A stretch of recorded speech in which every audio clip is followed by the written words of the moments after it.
தங்கம் மற்றும் சொத்துக்களை பறித்து அதிக குழந்தைகளை பெற்றவர்களுக்கு காங்கிரஸ் பகிர்ந்தளிக்க விரும்புவதாக பிரதமர் மோடி குற்றம் சாட்டினார். ராஜஸ்தானில் நடைபெற்ற பொதுக்கூட்டத்தில் பேசிய அவர், பெண்களின் தாலியை பறிக்க எந்த அரசாங்கத்திற்கும் அதிகாரம் இல்லை என்றார். இந்தியா கூட்டணியை விட்டு பிரிய மறுத்ததால் தான் ஹேமந்த் சோரன் சிறைக்கு செல்ல நேர்ந்ததாக காங்கிரஸ் தலைவர் மல்லிகார்ஜுன கார்கே குற்றம் சாட்டியுள்ளார். ஜார்க்கண்டில் பிரச்சார கூட்டத்தில் பேசிய அவர், ஹேமந்த் சோரன் தலைகுனிவதை விட சிறை செல்வதையே விரும்பியதாக கூறினார். மக்களவைத் தேர்தலை முன்னிட்டு அசாமின் சில்சார் பகுதியில் உள்துறை அமைச்சர் அமித்ஷா ரோட் ஷோ நடத்தினார். தொண்டர்கள் வெள்ளத்தில் திறந்தவெளி வாகனத்தில் நின்றபடி சென்ற அவர் பாஜக வேட்பாளருக்கு ஆதரவாக வாக்கு சேகரித்தார். அனைத்தையும் காவிமயமாக்கும் சதி திட்டத்தை பாஜக செய்வதாக முதலமைச்சர் மு க ஸ்டாலின் கடுமையாக சாடியுள்ளார். வானொலி என்ற தூய தமிழ் பெயரை ஆகாஷவாணி என்று சமஸ்கிருதமாக்கிய பாஜகவினர் தற்போது தூர்தர்ஷன் இலச்சினையிலும் காவிக்கரையை அடித்திருப்பதாக கடுமையாக சாடியுள்ளார்.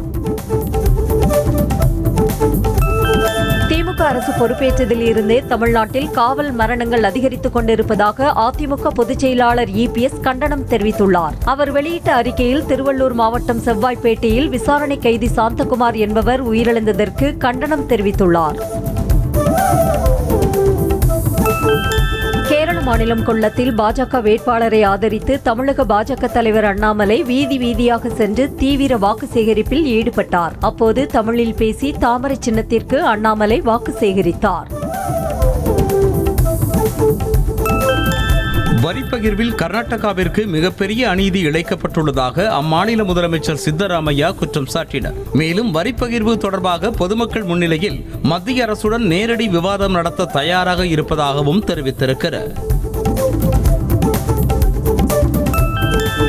திரிணாமுல் காங்கிரஸ் ஆட்சியில் மேற்கு வங்க மக்கள் அச்சத்தில் ஆழ்ந்துள்ளதாக பாதுகாப்புத்துறை அமைச்சர் ராஜ்நாத் சிங் விமர்சித்திருக்கிறார்.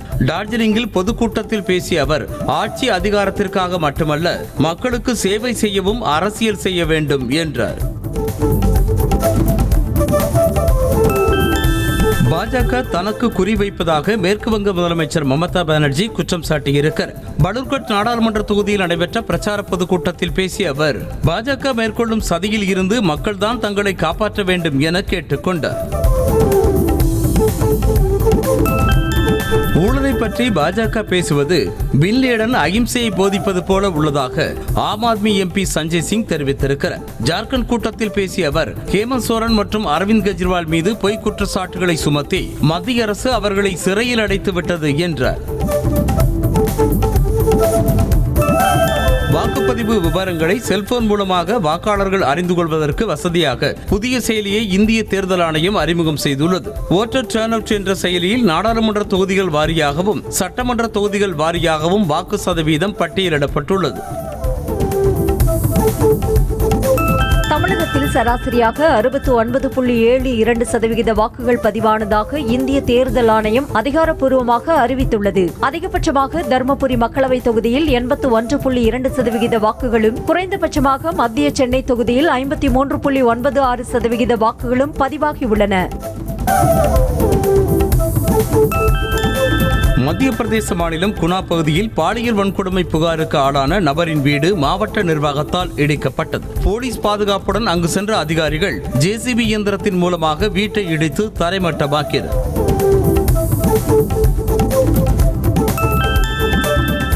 மனிதர்கள் அல்லாத அரக்கத்தனமான ஜென்மங்களை பற்றி பேச விரும்பவில்லை என எடப்பாடி பழனிசாமி குறித்த கேள்விக்கு அமமுக பொதுச் செயலாளர் TTV தினகரன் பதிலளித்தார். தேனி மாவட்டம் கம்பம் காமாட்சியம்மன் கோவில் வளாகத்தில் செய்தியாளர்களிடம் பேசிய அவர், பாசிட்டிவான விஷயங்களை மட்டும் பேசுவோம் என்றார்.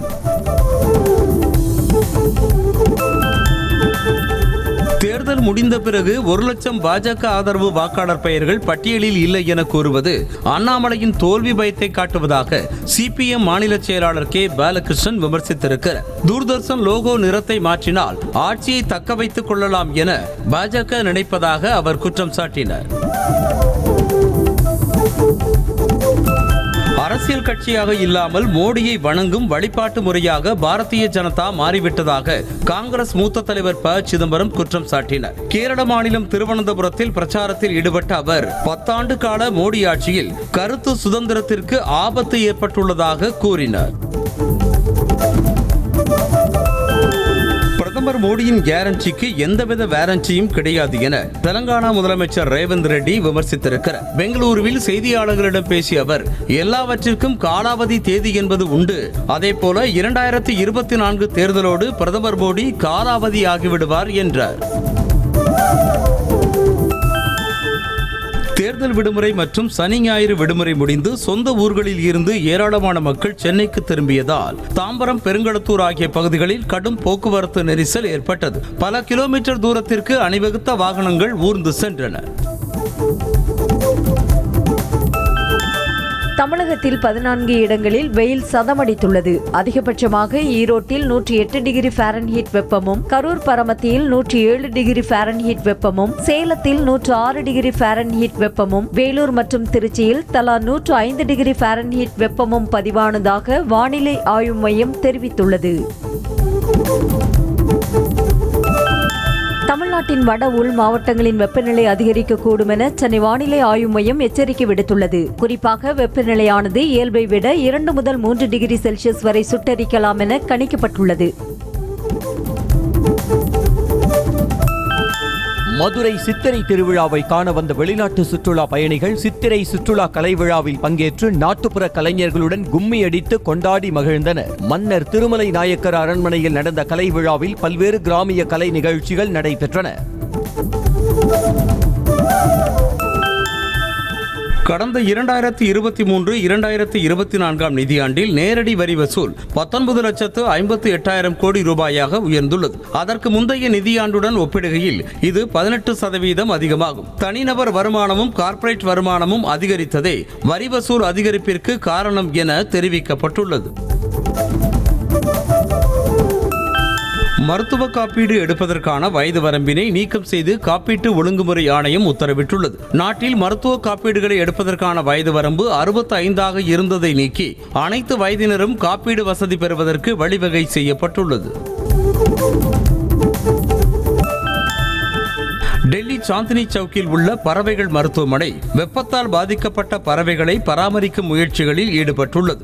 வெப்பநிலை அதிகரித்து வருவதால் வெப்பம் தொடர்பான நோய்களால் பாதிக்கப்பட்ட பறவைகளின் எண்ணிக்கை மருத்துவமனையில் அதிகரித்துள்ளது.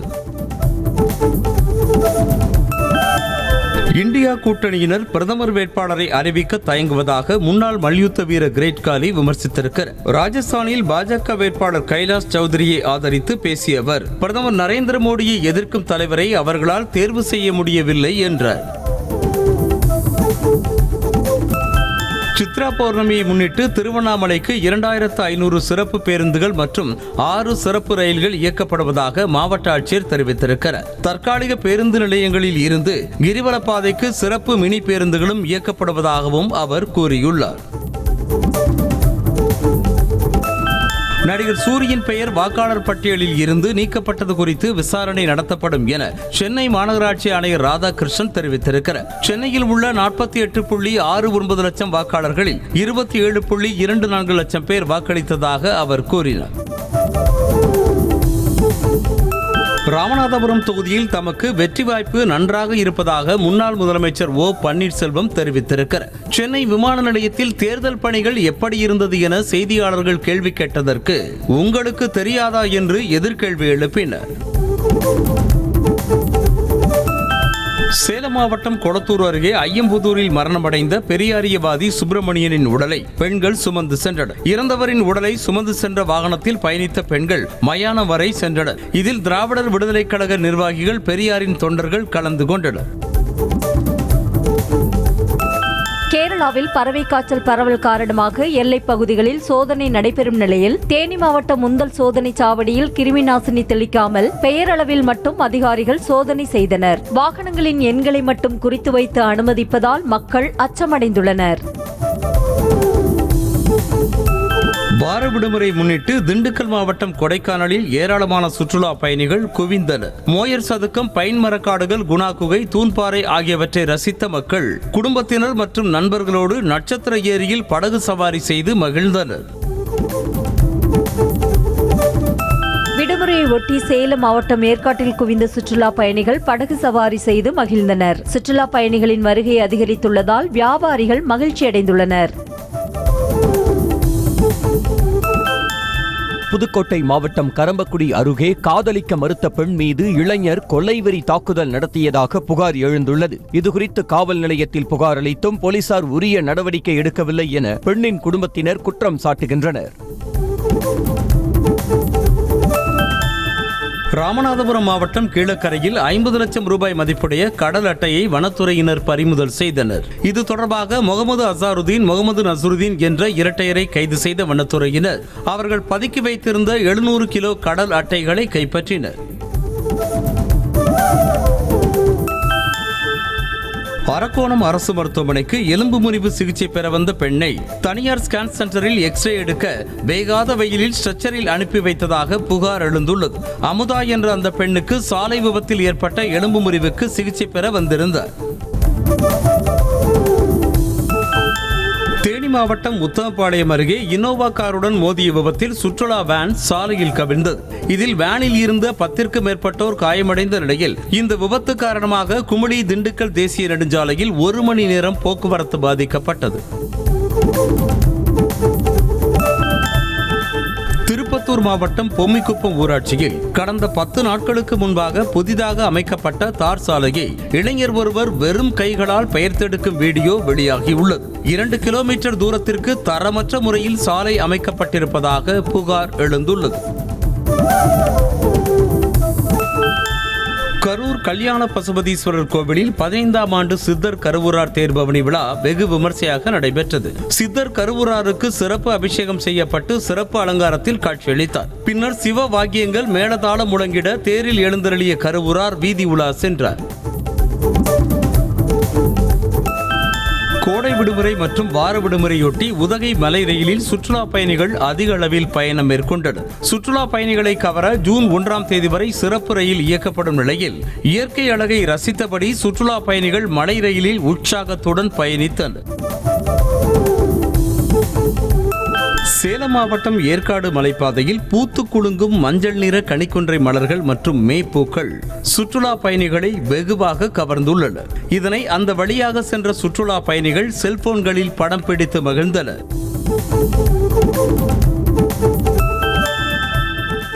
சேலம் மாவட்டம் ஏற்காட்டிற்கு சுற்றுலா பயணிகள் வருகை அதிகரித்திருப்பதால் மலைப்பாதைகள் மற்றும் சுற்றுலா தலங்களில் போக்குவரத்து நெரிசல் ஏற்பட்டது. இதில் பெரும்பாலானோர் சொந்த வாகனங்களில் வருவதால் போக்குவரத்து நெருக்கடி ஏற்படுவதாக கூறப்படுகிறது. திருப்பூர் மாவட்டம் உடுமலை அருகே திருமூர்த்திமலை பகுதியில் உள்ள பஞ்சலிங்க அருவிக்கு வருகை தரும் சுற்றுலா பயணிகளின் எண்ணிக்கை அதிகரித்துள்ளது. கோடை விடுமுறையை முன்னிட்டு வருகை தரும் பொதுமக்கள் பஞ்சலிங்க அருவியில் குளித்து மகிழ்ந்தனர்.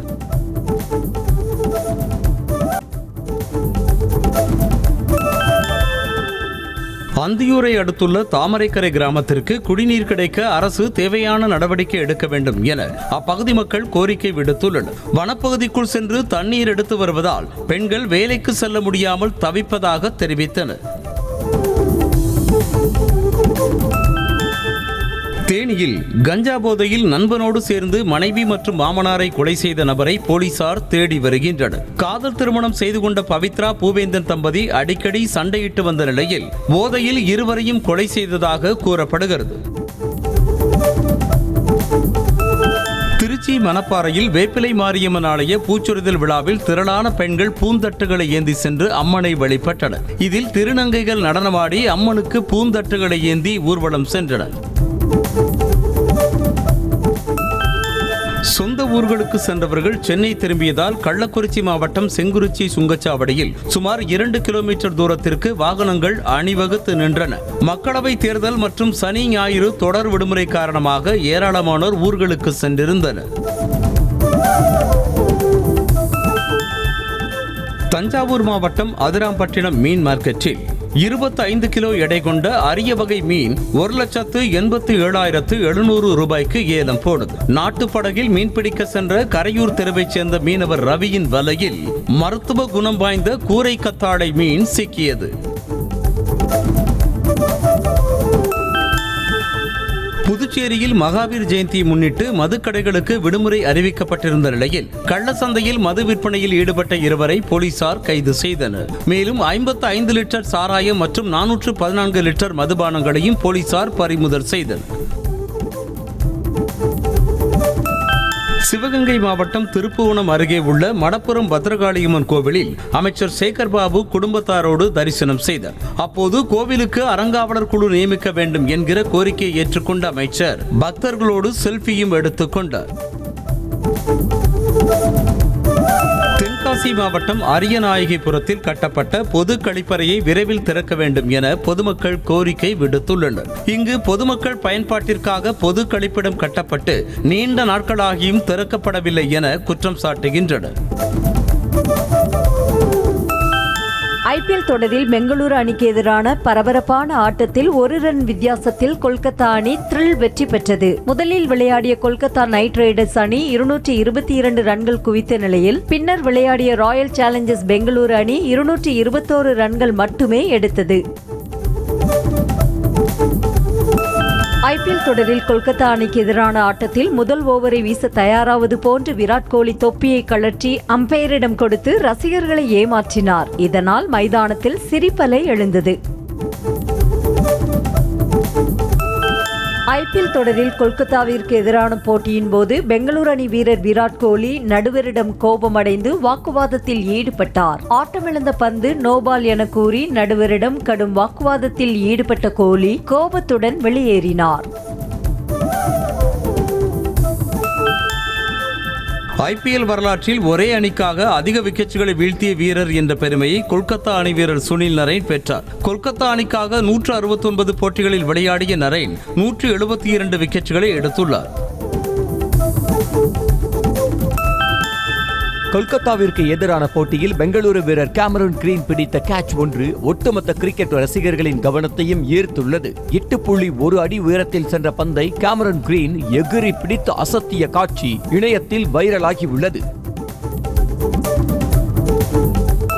T20 போட்டிகளில் அதிக முறை 200 ரன்களுக்கு மேல் விட்டுக் கொடுத்த அணி என்ற மோசமான சாதனையை RCB அணி படைத்துள்ளது. நேற்று கொல்கத்தாவுக்கு எதிரான ஆட்டத்தின் மூலம் 29வது முறையாக 200 ரன்களுக்கு மேல் RCB அணி விட்டுக் கொடுத்தது. ஐபிஎல் தொடரில் நேற்று நடைபெற்ற பஞ்சாப் அணிக்கு எதிரான ஆட்டத்தில் 3 விக்கெட்டுகள் வித்தியாசத்தில் குஜராத் அணி வெற்றி பெற்றது. முதலில் பேட்டிங் செய்த பஞ்சாப் அணி 20 ஓவர்களில் 142 ரன்களை எடுத்தது. குஜராத் அணி 19.1 ஓவரில் 7 விக்கெட்டுகளை இழந்து 146 ரன்களை எடுத்து வெற்றி பெற்றது.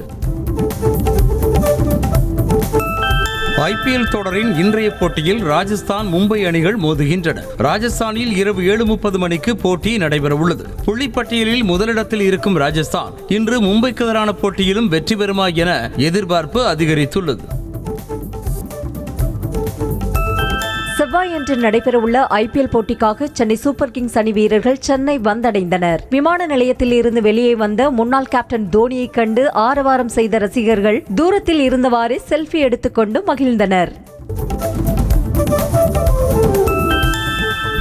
சென்னை குரோம்பேட்டையில் உள்ள மெட்ராஸ் இன்ஸ்டிடியூட் ஆஃப் டெக்னாலஜி கல்லூரியில் நடிகர் ரஜினிகாந்த் நடந்து செல்வதை போன்ற வீடியோ வெளியாகியுள்ளது. வேட்டையன் பட கெட்டப்பில் ரஜினி இருப்பதால் அங்கு அந்த படத்தின் ஷூட்டிங் நடப்பதாக கூறப்படுகிறது. மகேஷ் பாபு நடித்த குண்டூர் காரம் படத்தின் கதாநாயகியான ஸ்ரீலீலா நடிகர் அஜித்தின் குட் பேட் அக்லி படத்தில் முக்கிய கதாபாத்திரத்தில் நடிக்க உள்ளதாக தகவல் வெளியாகியுள்ளது. ஆதிக் ரவிச்சந்திரன் இயக்கும் இப்படம் 2025ஆம் ஆண்டு பொங்கல் தினத்தில் வெளியாகும் என கூறப்பட்டுள்ளது. சூர்யா 44 படத்தின் படப்பிடிப்பு ஜூன் 17ஆம் தேதி துவங்க உள்ளதாக தெரிவிக்கப்பட்டுள்ளது. கங்குவா படத்தில் நடித்து வரும் சூர்யா அடுத்ததாக கார்த்திக் சுப்புராஜ் இயக்கும் படத்தில் நடிக்கவிருக்கிறார். இப்படம் பீரியாட்ரிக் கேங்ஸ்டர் மற்றும் காதல் பின்னணி கதைக்களமாக உருவாக உள்ளது. இயக்குனர் சங்கர் மகள் திருமணத்தில் கலந்து கொண்ட நயன்தாரா விக்னேஷ் சிவன் ஜோடி அப்போது எடுத்த வீடியோவை தற்போது பகிர்ந்துள்ளனர். நயன்தாராவின் கையை பிடித்து விக்னேஷ் நடந்து செல்வது போன்ற காட்சிகள் இடம்பெற்றிருந்த நிலையில் ரசிகர்கள் லைக்ஸ்களை அள்ளி குவித்து வருகின்றனர். நடிகர் தனுஷ் இயக்கி நடித்துள்ள ராயன் படத்தின் முதல் பாடல் விரைவில் வெளியாகவிருக்கும் நிலையில் AR ரஹ்மான் இசையில் தனுஷ் பாடியிருக்கும் அந்த பாடலுக்கு பிரபுதேவா நடனம் அமைத்திருக்கிறார். அதில் பிரபுதேவாவுடன் இணைந்து 500க்கும் மேற்பட்ட நடன கலைஞர்கள் நடனமாடி உள்ளனர். கல்வன் படத்தில் இயக்குனர் PV சங்கர் விரும்பிய நடிப்பை கொடுக்க தான் படாத பாடுபட்டதாக இயக்குனர் பாரதி ராஜா தெரிவித்திருக்கிறார். படக்குழுவினருக்கான பாராட்டு விழாவில் பேசிய அவர், கமல் ரஜினியை உரசி பார்த்த தான் கல்வன் படத்தில் பட்ட சிரமத்தை ஒரு புத்தகமாகவே எழுதலாம் என்றார். சித்திரை திருவிழாவை முன்னிட்டு திண்டுக்கல் மாவட்டம் பழனி இலக்குமி நாராயண பெருமாள் கோவிலில் திருக்கல்யாண நிகழ்ச்சி நடைபெற்றது. இதனையொட்டி மூலவருக்கு வண்ண பட்டாடை அணிவித்து சிறப்பு அலங்காரம் செய்யப்பட்டது. முக்கிய நிகழ்ச்சியான தேரோட்டம் நாளை நடைபெறுகிறது.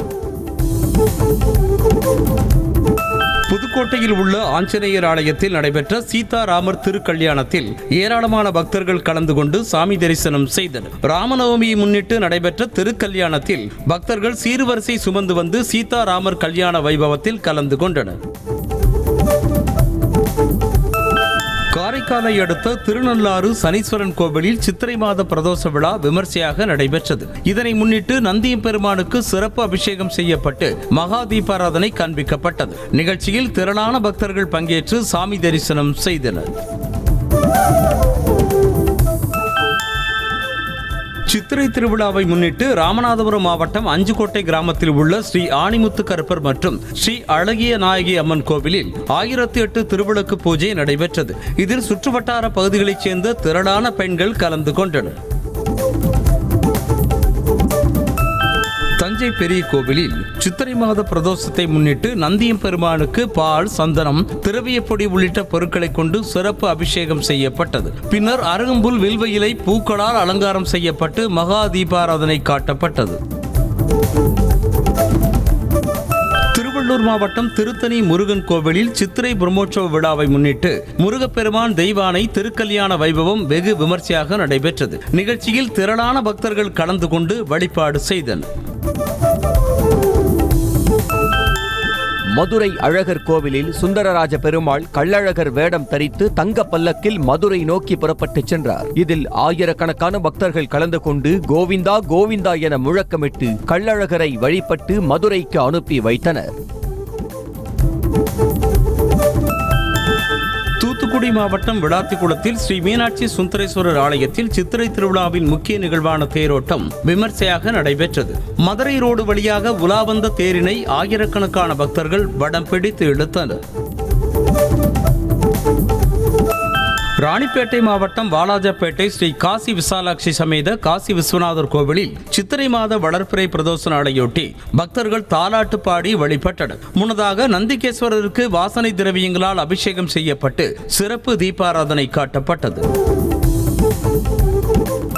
குறைந்த விலையில் ஏராளமான சிறப்பம்சங்களுடன் சீனாவில் அறிமுகமாகியுள்ள Vivo Y200i 5G phone smart phone பிரியர்களை வியப்பில் ஆழ்த்தியுள்ளது. 18,800 ரூபாய் முதல் கிடைக்கும் இந்த ஸ்மார்ட் போனில் 120 Hz display, 6000 mAh battery, 44 watts charging, 10x digital zoom, 50 MP camera என பல்வேறு அம்சங்கள் கொட்டி கிடக்கின்றன. செய்திகளை உடனுக்குடனும் துல்லியமாகவும் தெரிந்து கொள்ள சப்ஸ்கிரைப் பண்ணுங்க.